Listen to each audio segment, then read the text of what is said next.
तो दोस्तों D C W limited ने अपने क्वार्टर टू के नंबर को डिस्क्लोज कर दिया है। तो चलिए देखते हैं क्या है क्वार्टर टू के नंबर्स के अंदर, क्योंकि डाटा देखने में तो समझने वाले लग रहे हैं। कैसे क्या है चलिए देख लेते हैं। ये डाटा बेसिकली लाख्स में दिया हुआ है, मैं आपको क्रोर्स में कन्वर्ट करके समझाता हूँ, ईजी होगा समझने के लिए।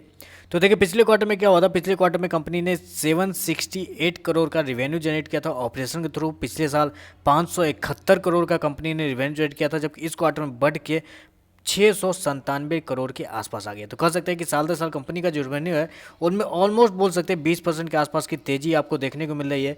लेकिन क्वार्टर क्वार्टर जब जाते हैं तो वहाँ पे अप्रोक्सीमेटली 10% के आसपास की गिरावट आपको देखने को मिली। तो साल दर साल कंपनी का रेवेन्यू 20% बढ़ा है, लेकिन क्वार्टर क्वार्टर 10% घटा भी है कंपनी का रेवेन्यू इस साल। चलिए देख लेते हैं एक्सपेंस क्या हुआ है। पिछले क्वार्टर में कंपनी ने 694 करोड़ का एक्सपेंस खर्च किया था। पिछले साल 543 करोड़ का खर्च किया था, जबकि इस क्वार्टर में कंपनी का एक्सपेंस बढ़ के 676 करोड़ के आसपास हो चुका है। तो ओवरऑल कंपनी का प्रॉफिट क्या है वो देख लेते हैं, क्योंकि आपको पता तो चल ही गया होगा कि 10% के आसपास की गिरावट है कंपनी के रेवेन्यू के अंदर, लेकिन एक्सपेंस पिछले क्वार्टर के सेम ही है, पिछले क्वार्टर के समान ही है। तो इससे एक चीज़ तो क्लियर हो जाता है कि कंपनी का जो प्रॉफिट है ऐसे में गिर जाता है। वही हुआ है।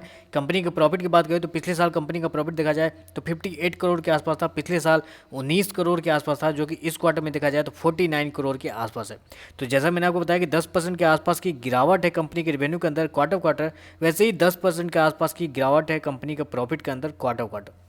लेकिन साल दर साल देखा जाए तो साल दर साल बहुत बेहतरीन नंबर है। अप्रोक्सीमेटली आप बोल सकते हैं कि 25 के या 250% के आसपास की तेजी आपको देखने को मिलेगी कंपनी के प्रॉफिट के अंदर।